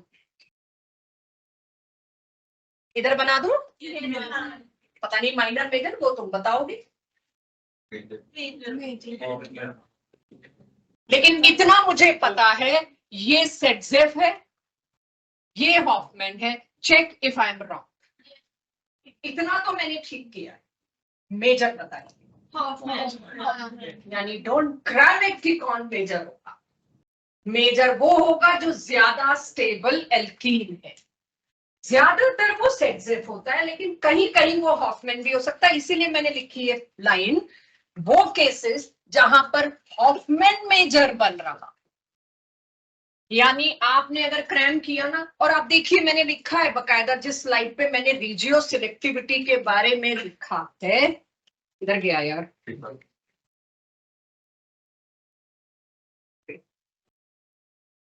ये रहा। जब ये आए जनरली मतलब समझ, क्वेश्चन वो नहीं आएगा जो पूछा बताया जाए, वो जनरली से हट के आए। जनरली सेट्जेफ प्रोडक्ट इज मेजर, लेकिन वो जनरली को अब हम देख रहे हैं कहां कहां हॉफमैन मेजर बन सकता है। नोट दिस, मेरा ऑर्गेनिक का एक अलग बुकलेट है जो क्लास 12th में देती हूँ, मैकेनिज्म्स को लेके सारा कुछ इकट्ठा। तो 12th में आपको एक बुक मैं दूंगी सिर्फ मैकेनिज्म्स की, जिसमें मैंने ऑर्गेनिक को 3 चैप्टर में डिवाइड किया। एलिमिनेशन जहां मिलेगा उसमें 11th और 12th के अंदर आए सारे हॉफमैन केसेस की लिस्ट हो, सब जगह जहां जहां हॉफमैन मेजर है। यहाँ हॉफमैन मेजर मिल गया, अब क्या चीज समझनी, अच्छा वो मेजर क्यों है, ओके बिल्कुल लगा समझ आ गया। इधर देखो फलक, डबल सिंगल डबल कॉन्जुगेशन, ये तो सुनते ही आ जाना चाहिए कि जीओसी में सबसे ज्यादा टाइम मैंने शायद इसी बात पे लगाया, और यहाँ नो रेजोनेंस। तो एक बार दिक्कत आई है, आगे भी आ सकती है, please right conjugated double bond. ये बातें क्यों हो रही हैं,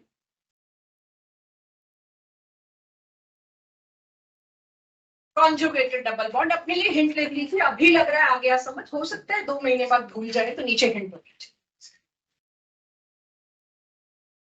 अगला स्पेशल कंडीशन, कब हॉफमैन बिना वाक्य, यहां तो हॉफमैन के मेजर होने का लॉजिक है, यहां भी है लॉजिक, लेकिन वो इस साल तो समझ नहीं आएगा, अगले साल बताऊंगी इसका रीजन। नहीं कर सकते हम अभी, क्योंकि ये अभी अमीन्स में कोप एलिमिनेशन, पता नहीं मेरे को कितने नेम रिएक्शन अभी लाने पड़ेंगे इसका रीजन बताने के लिए, लेकिन इसका प्रोडक्ट तो आपको अभी करना पड़ेगा।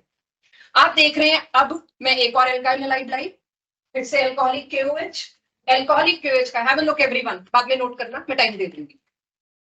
इसको देखिए पहले, मैं अभी नोट नहीं करना, मैं कुछ करूंगी और उसके बाद आप ही अंदाजा लगाएंगे। फ्लोरीन जाएगा, और मुझे पता है ये वाला बीटा ज्यादा सब्स्टिट्यूटेड नजर आ रहा है, मैं माइनर को देखूं ही क्यों, मेरा काम अभी थोड़ी देर के लिए मेजर को देखना है। तो यहां से H जाएगा, यहां से F जाएगा, और ये बनना चाहिए मोर सब्स्टिट्यूटेड की। एक बीटा ये भी था, लेकिन fluorine is very poor leaving group, बड़ा स्ट्रॉन्ग बॉन्ड होता है कार्बन और fluoride. Fluorine is very poor leaving group, ये दोनों की खास बात है, दोनों ही जाके राजी नहीं है, पुअर लिविंग ग्रुप है। उसकी वजह से मैकेनिज्म में क्या ट्रबल आती है, that is my class 12, that too about NCERT, तो वो तो वहां करेंगे हम। लेकिन अभी क्या करेंगे, अगर लिविंग ग्रुप में ये दोनों हैं, आंख बंद करके, थैंकफुली आंख बंद करके, इनमें हॉफमैन ही मेजर होगा। बेशक सेक्सेफ तुमको मोर सब्स्टिट्यूटेड एल्कीन दिख रहा होगा तो भी, यानी जैसे ही F और NR3 आए लिविंग ग्रुप की कैटेगरी में, आपने स्टेबिलिटी को साइड में रख के होगा स्टेबल बनने वाला एल्कीन, तो भी आपको, और ये यही आपके क्वेश्चन बैंक अब आपको DPP मिले, कि आपकी आदत पड़ जाती है more substituted alkene is more stable. No, अगर लिविंग ग्रुप ये है तो मोर सब्स्टिट्यूटेड एल्कीन होगा more stable, but product minor, right? More stable है उसको कोई नहीं क्लेम कर रहा, बट प्रोडक्ट क्या है, माइनर। तो अपनी कॉपीज में इसका भी मेजर और इसका भी मेजर के तौर पे हॉफमैन बनाइए, थोड़ी आदत पड़े, बनाइए खुद। दोनों में हॉफमैन मेजर होगा। सेट बना सकते हो चाहो तो, नीचे माइनर लिखते हैं, बड़ा कुछ है इसके अंदर ना। उसके लिए मेरे को एल्काइल हैलाइड का सब्स्टिट्यूशन जब तक मैं नहीं पढ़ाऊंगी मैं बता ही नहीं सकती। We have logical approach mechanism, but not in class 11। इसका मेजर प्रोडक्ट मैं यहां पर बना रही, in case you miss. Hofmann is major, Saytzeff is minor, और ये काफी मिलने वाला है आपको क्लास टेस्ट में, DPP में, और जो मैं मैकेनिज्म की बुकलेट दूंगी, 12th में तो खैर कहीं नहीं गया। अब हॉफमैन मेजर है या हॉफमैन माइनर है, रट नहीं सकते, आपको हर जगह कुछ ना कुछ सोचना पड़ेगा। अभी हाँ, मैंने बस 2 केसेस इसलिए लिख दिए कि आपको पता चले, क्या सब जगह ये होता है, नहीं। अगर फ्लोरीन लिविंग ग्रुप है तो ये मेजर था, अगर आयोडीन लिविंग ग्रुप है तो जैसे चल रहा था वैसे ही इसका मेजर सेट से हो जाएगा। बिल्कुल सही।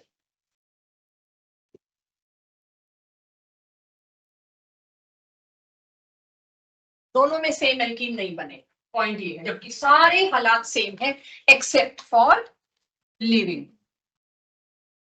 नोट करिए, फिर आगे चलते हैं। हॉफमैन में एक कंडीशन और रहेगी, बाकी तो हॉफमैन सारा हो गया। हम इधर बना दो कि क्यों मेजर है। आई कैन नॉट, अभी नहीं बता सकते। अच्छा, ये अच्छा डीप मैकेनिज्म है, बड़ा अच्छा लॉजिक है। मेरा मैकेनिज्म का हैंडआउट वैसे तो यही पड़ा है, 12th वालों को बताते हैं अभी लिटिल। लेट्स वीडियो माइनर करें। अगर लिविंग ग्रुप फ्लोरीन है, लेस सब्स्टिट्यूटेड मेजर पर, हॉफमैन प्रोडक्ट की कंडीशंस है, राइट? हॉफमैन कंडीशंस दे रखी है कि कब हॉफमैन डोमिनेट करता है। क्यों? मेरे को फिर वो अकेला मैं ऐसे क्यों नहीं ले पाऊंगी, I have to take Cope elimination. Cope elimination can be a nightmare if taught in class 11. It can be a nightmare. I don't want that. जी, जैसे आपने लिखा था सब्जेक्ट में मोल सब्स्टिट्यूट हो गया, क्या सेट से सब्स्टिट्यूट मतलब पिछली क्लास का लेक्चर भी था। पिछली क्लास में GOC में कई बार बता लिया what do I mean by more substituted alkene. Last class में बताया मैंने, जो ज्यादा स्टेबल। ये तो वही है, तेरा घर कहाँ है मेरे घर के सामने, मेरा घर कहाँ है तेरे घर के सामने। एड्रेस बताओ यार, जो ज्यादा स्टेबल है वो मोर सब्स्टिट्यूट है, जो मोर सब्स्टिट्यूट है वो ज्यादा स्टेबल है। ये तो वही बात होगी, दोनों का घर आमने सामने। एड्रेस क्या है? पॉइंट तो ये है ना। तो मोर सब्स्टिट्यूटेड का मतलब क्या है? कोई बात नहीं है, निकलेगा। तो हमें हंसने का मौका दे देती है सबको। मेरे को स्टैंड अप कॉमेडियन काम करने का मौका मिल जाता है, जो कभी लाइफ में मोटिव नहीं था, बट बना दिया आप लोगों ने। एनीवेज, सोचना नहीं तो क्लास के एंड में समझ लेना। हो गया नोट अब सबके पास? तीसरी और आखिरी कंडीशन जो 11th में आनी चाहिए। तीसरी और आखिरी कंडीशन, अगर आप ले आए बल्की बेस। अब ये बल्की बेस क्या था? पहले आपने OH के टाइम पे भी बल्की शंकी करके बात निकाल दी। जरा प्रॉपरली बल्की बेस का मतलब बताओ, किसको बल्की कहेंगे, किसको नॉन बल्की? बड़ा कन्वीनियंट सा लग रहा था जब मैंने पहली बार बल्की बताया आपको, गलती से वो 12th की एक लाइन आ गई थी जब। अब प्रॉपरली समझेंगे हम, बल्की कौन होता है? टर्शरी। बल्कि सिर्फ तब कहेंगे किसी ग्रुप को, बड़े की वजह से नहीं बल्कि कह रहे, क्राउडेड की वजह से बल्कि कह रहे। अगर आप उठा के ले आए ऐसा टर्शरी ब्यूटेनोल एल्कोहलिक KOH जो हम लेते हैं ना बच्चों, उसमें अल्कोहल और KOH आता है। अगर आप ये अल्कोहल जो उठा के ले आए, नॉर्मल ब्यूटाइल अल्कोहल नहीं, आप ले आए टर्शरी ब्यूटाइल अल्कोहल, ये किसको कहेंगे? बल्कि क्राउडिंग। इसको आपने KOH के साथ लगाया तो होगा तो वही, KOH तो अपना नेचर नहीं बदल रहा, K पॉजिटिव, यानी टर्शरी ब्यूटॉक्साइड मिलेगा। हम देखो जाए तो कह क्या रहे थे, एल्कोक्साइड मिलेगा, ब्यूटॉक्साइड नहीं, टर्शरी ब्यूटॉक्साइड। तो जैसे ही मेरे को टर्शरी ब्यूटॉक्साइड के तौर पे एक बेस मिला, इट्स अ बल्की बेस। अब ये बल्की बेस क्या करता है? कुछ तो फर्क कर देता है। Again I can not tell you, इसमें बहुत सारे स्टेरिक फैक्टर्स, इसमें बहुत कुछ आना है जो 12th में आएगा। वही वजह है हॉफमैन लीविंग ग्रुप जब नाइट्रोजन के थे और फ्लोरीन का था तो क्यों हॉफमैन डोमिनेट किया। बल्कि बेस आते ही हॉफमैन मेजर प्रोडक्ट हो जाएगा। ये 11th की DPP भरी पड़ी है, इस पे आपको जो दी गई है करना है। बनाइए यहां पर हॉफमैन एज मेजर, आप बनाएंगे, आपकी प्रैक्टिस हो। और अगर आप नॉन बल्कि बेस देते हो, दिस इज नॉट बल्कि, नॉन बल्कि बेस दोगे आंख बंद करके, सेडजेफ विल बी मेजर। इसका मेजर मैंने बना दिया, उसका मेजर आप बनाइए। आपके हाथ से जितने हॉफमैन बनेंगे उतनी आपको आदत पड़ेगी। बल्कि का मतलब, let me clarify once again, check MEOH non bulky, ETOH non bulky. फिर समझिए, बल्कि का मतलब बड़ा नहीं है, इंग्लिश नहीं है। बल्कि का मतलब क्राउडेड है, राइट? तो अब और क्लियर करती हूं, CH3OH, CH3 CH2OH। एक बात ऑब्जर्व करना, जो अब तक ना मुझे बोलने का मौका मिला, उससे पहले आपके डाउट्स आ गए। नहीं, मैं और बेटर वर्ड दे रही। तुम्हें कोई कहे इन तीनों एल्कोहल्स में कोई एक फर्क बताओ, ढंग का। ये प्राइमरी, ये प्राइमरी, ये दोनों नॉन बल्कि बोले मैंने। बल्कि किसको बोला? Only tertiary. आखिरी चीज एलिमिनेशन की जो रहती थी, जिसको कंटिन्यू क्लास 12th में किया जाएगा, closing elimination for once and all for your +1। एक और लाइन लिखवाई थी मैंने जब मैकेनिज्म लिखवाया था, चौथी बुलेट क्या थी? Anti elimination. एंटी का सिंपल इंग्लिश वर्ड का मतलब अगर मैं देखूं तो एक दूसरे के ऑपोजिट। एक और जगह हमने एंटी पढ़ा है, कोई याद दिलाएगा कहां पढ़ा है?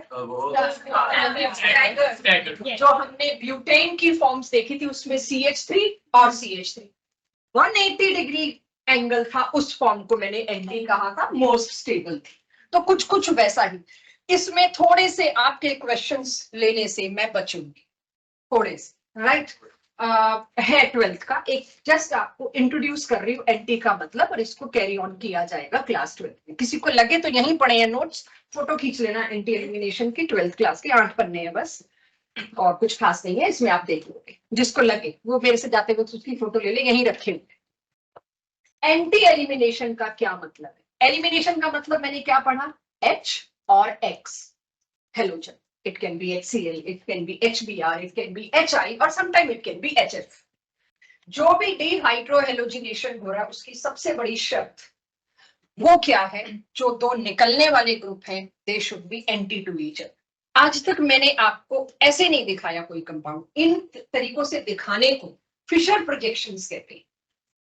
एक न्यूमैन प्रोजेक्शन देख लिया था, एक सॉहॉर्स प्रोजेक्शन देख लिया था, एक ही बचा है फिशर जो 12th का ऐसा है जिसकी वजह से ऑप्टिकल आइसोमेरिज्म को 12th में डाला गया.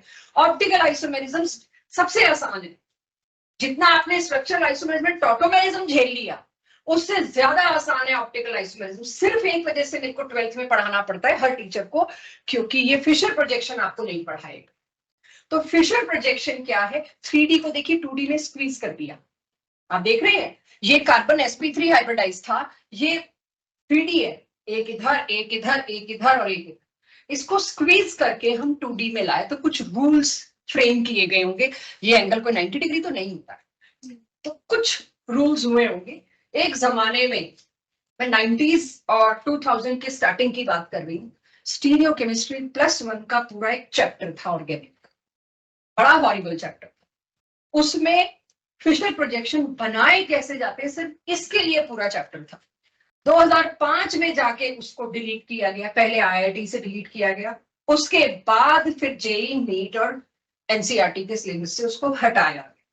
तो stereochemistry is little mess if we get into it right now. But इसमें सिर्फ इतना समझिएगा, H और Br जो निकल रहे हैं वो दोनों एक दूसरे के ऑपोजिट होने जरूरी, तभी मैं यहाँ पे कुछ दे सकती हूँ. एल्कोहलिक KOH से एलिमिनेशन होने की आखिरी शर्त जो अब लग रहा है तो सबसे इंपॉर्टेंट है. हम जो पीछे हॉफमैन ZZ बना के बता रहे हैं, हमें तो ये नहीं पता वो H निकलना भी चाहिए था कि नहीं, वो एंट्री था भी कि नहीं. आपने तो CH2 इकट्ठा लिख रखा था, हमने तो कोई भी H उठा दिया. यस, सारी चीज आपकी घूम फिर के एंड में इस पे आ जाएगी जो 12th में लेके जाएंगे हम, कि पहले भाई ये देखो ZZ और हॉफमैन पे कूद पड़ते हैं हम, पहले ये देखो वो H निकल भी सकता है, अगर निकल सकते हैं तब एलिमिनेशन होगा. क्या HBr के एंटी है? यस. यहां पे मैं कह सकती हूँ हाँ जी ब्यूट-2-ईन बनेगा. फिर आती है बात सिस बनेगा कि ट्रांस बनेगा. चेक, मैंने सही बनाया, कार्बन की गिनती में गड़बड़ की है. ओहो Br रह गया, कोई नहीं फिर भी बना देते हैं.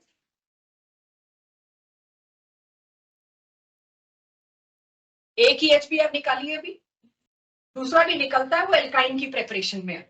एल्कीन में नहीं लूंगी, निकलेगा दूसरा भी, बट वो अगली क्लासेस में एल्काइन की प्रेपरेशन में डू करेंगे. एल्काइन बहुत छोटा है. तो एलिमिनेशन हो गया और 2 प्रोडक्ट दे दिए. बट चेक, डैश और वेज का क्या मतलब है आज के बाद? वेज अबाउट द प्लेन, इसको मुझे डैश बनाना चाहिए था प्लेन के पीछे बिलो. अब यहां पे Br, ठीक है जी, आप क्या ढूंढोगे? बीटा. एक बार ध्यान देना यहाँ पे, इसकी एक्सरसाइज 12th में जाएगी. ये अपना बिट कर रही हूं मैं कोशिश. ये एक बीटा, आप तो मेजर इसी को बनाओगे, मोर सब्स्टिट्यूटेड एल्कीन. बट क्या निकलने वाला H आपका एंटी है? नहीं. आप इसका मेजर प्रोडक्ट वो दे ही नहीं सकते जो आप सोच रहे हो. एक और आ गया हॉफमैन केस. इसका मेजर प्रोडक्ट क्या होगा? क्यों बनाओ H, ये निकलेगा. क्यों भाई? ये ऐसे का ऐसे सजा रहे. Why? Because these two are not anti to each other. दोनों प्लेन से बाहर निकल. एक प्लेन के इस साइड होना चाहिए था, एक प्लेन के उस साइड होना चाहिए. तो यहां पर मैं ZZ बनाने के बजाय फिर किसको मेजर बना गई?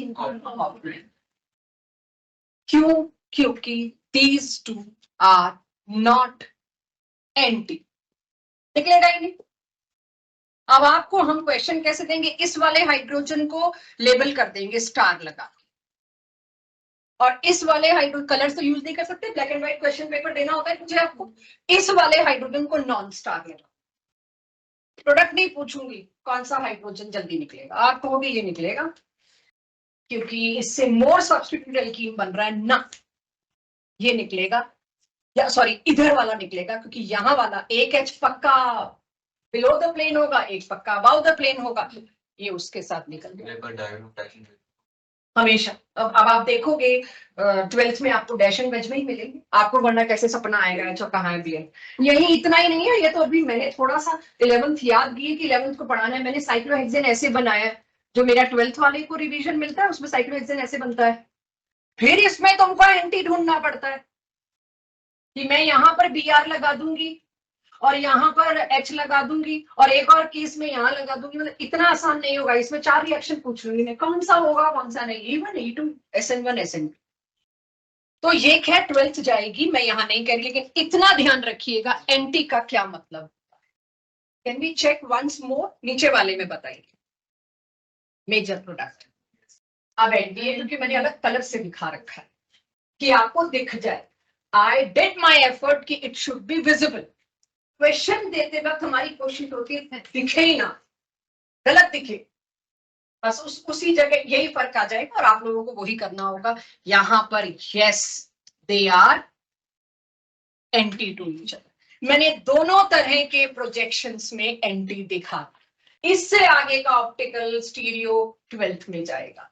बनाइए दोनों के प्रोडक्ट्स, ताकि ये पूछ लिया मुझे सिर्फ प्रोडक्ट बताइए बस। मेजर माइनर अगला सवाल है।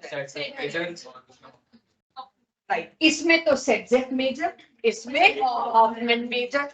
अभी आपके लिए मेरा ये क्वेश्चन लेने का मुद्दा सिर्फ ये था कहीं आप हॉफमैन भूल तो नहीं गए बस।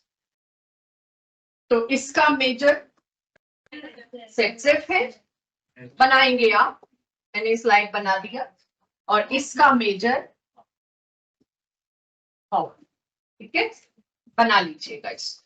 किसी को इतने में इशू, ये ब्लू कलर से जो लिखा है इंपॉर्टेंट, और क्यों इंपॉर्टेंट आपको पता लगी है। अगर आप बल्कि बेस ना देखते तो आप हॉफमैन नहीं मेजर बताते, राइट। और 12th में अगर आप स्ट्रॉन्ग बेस ना देखते तो आप E2 नहीं बता पाओगे। 12th में E1 आ जाएगा सेम में, सेम इसी अल्काइल हैलाइड पे, जो 11th में नहीं। तो वहां आपको लगेगा हमारे पास तो लिस्ट ही नहीं है, E2 कहाँ है, वो लिस्ट में 11 से बनवा रही हूँ साथ साथ। नोट हो गया बच्चों? अभी खोल देते हैं, पहले ये लोग कर ले इसको जो कर रहे हैं कंटिन्यूएशन में।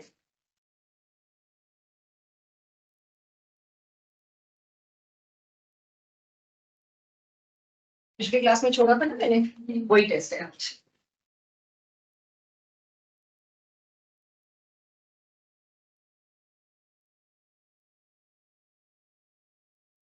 हो गया बच्चों?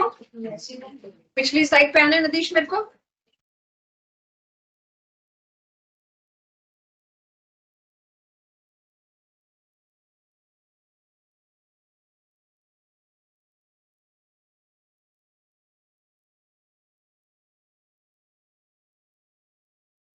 लास्ट फॉर टुडे,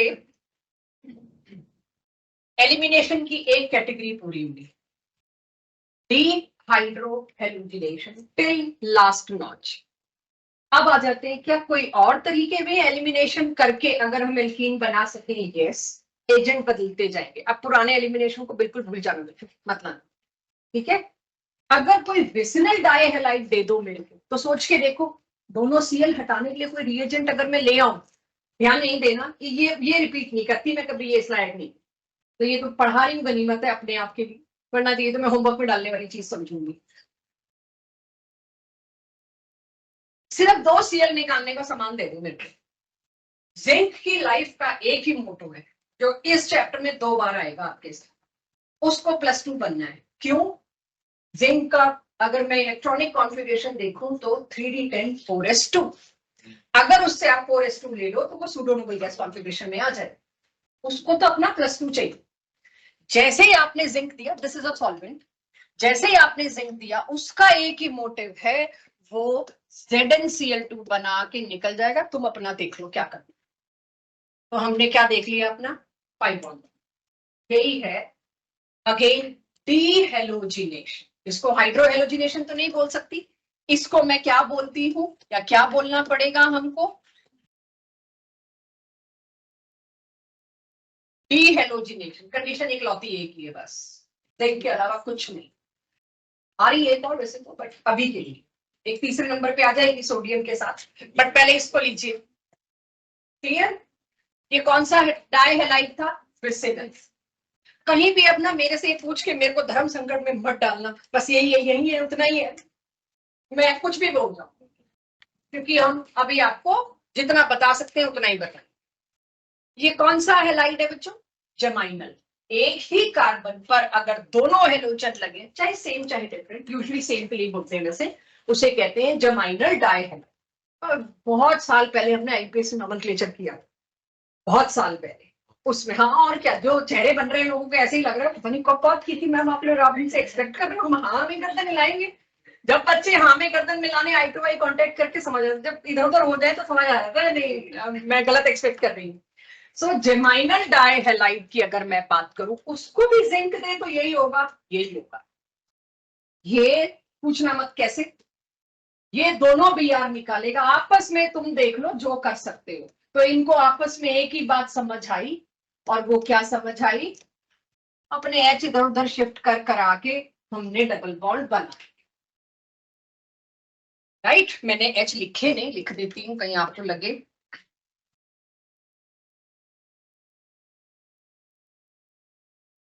एच आपस में मिल बांट लिए, कर लिया, लेकिन दो हेलोजन जिंक को देख के नहीं रुक पाते, निकल जाते।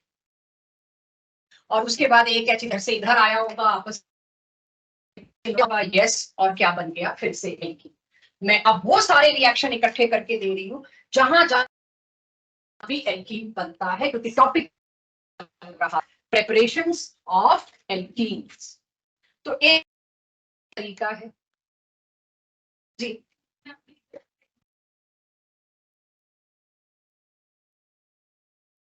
इधर से कर देते बात तो एक ही, ट्रिपल बॉन्ड के लिए कर रही, अगली क्लास प्रेपरेशन ऑफ एल्काइन। एक ही चीज लिखनी है,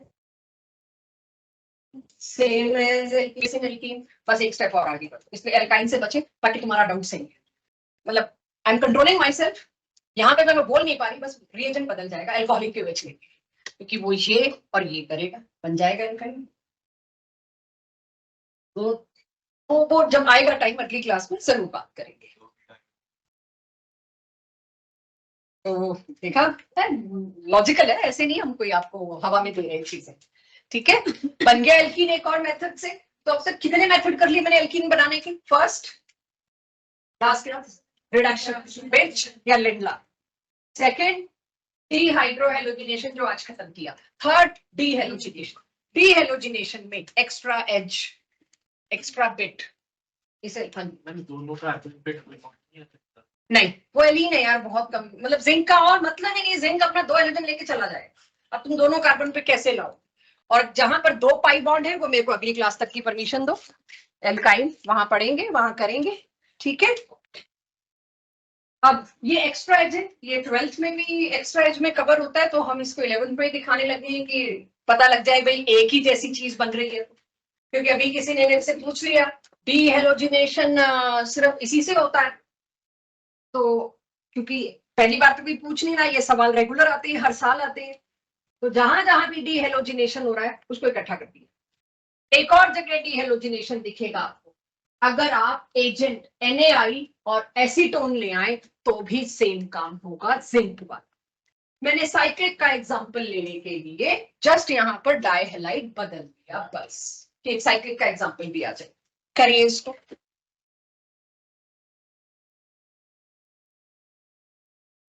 सोडियम आयोडाइड के साथ एसीटोन। एसीटोन क्या है? एक सॉल्वेंट है।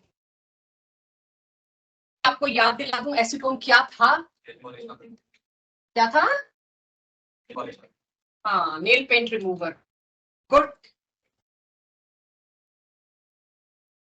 अब मुझे बताइए ये पोलर है कि नॉन पोलर? क्यों? क्योंकि CO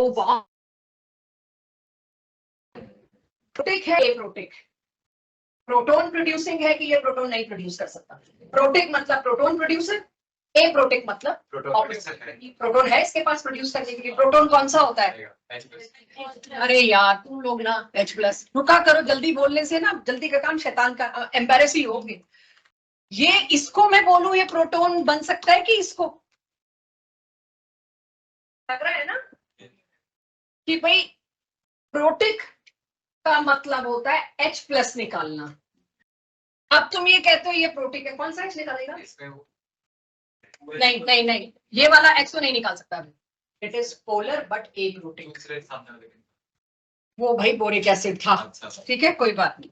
ये पोलर है बट साथ ही साथ ए प्रोटिक है।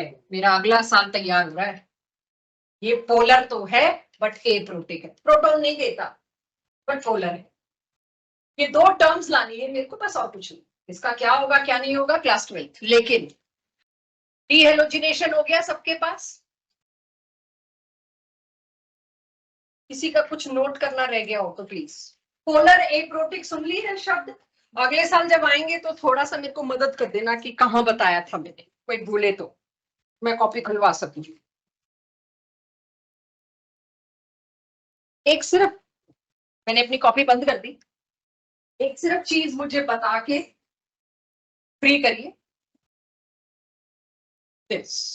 ये मेरी अगली क्लास, फ्रॉम मोनोहाइड्रिक एल्कोहल, ऐसा एल्कोहल जिसमें एक ही OH ग्रुप हो, डाइहाइड्रिक नहीं, डाइओल ट्राइओल नहीं, मोनोओल सिंगल OH। आप लोगों से सिर्फ एक ही चीज पूछनी है, exactly copy everything like dehydrohalogenation. Saytzeff, Hofmann, कहां सेटजेफ बनेगा, कहां हॉफमैन बनेगा, रीजियो सिलेक्टिव होगा, नॉन रीजियो सिलेक्टिव होगा, सब कुछ वही सब जो मैं अभी क्लास में लूंगी, ताकि आपका ये सारा भी मुझे फिर से पूछने और याद कराने का मौका मिल जाए। मुझे बताइए यहां क्या करना चाहिए एल्कीन बनाने के लिए, डबल बॉन्ड लाने के लिए? What should I do? H2O निकाल दे कैसे? एसिडिक रुको रुको रुको रुको, ये कर दे। पिछले केस में क्या था, जहां Cl था वहां मैंने OH लिख दिया, जहां Br था मैंने वहां OH लिख दिया, बस यही फर्क किया। सब कुछ सेम, वो एंटी वेंटी वो सारी चीजें भी आएंगी दोबारा नेक्स्ट क्लास। लेकिन उससे पहले आपको ये बता दूं, आज की क्लास लगाई तो ही अगली क्लास लगाना,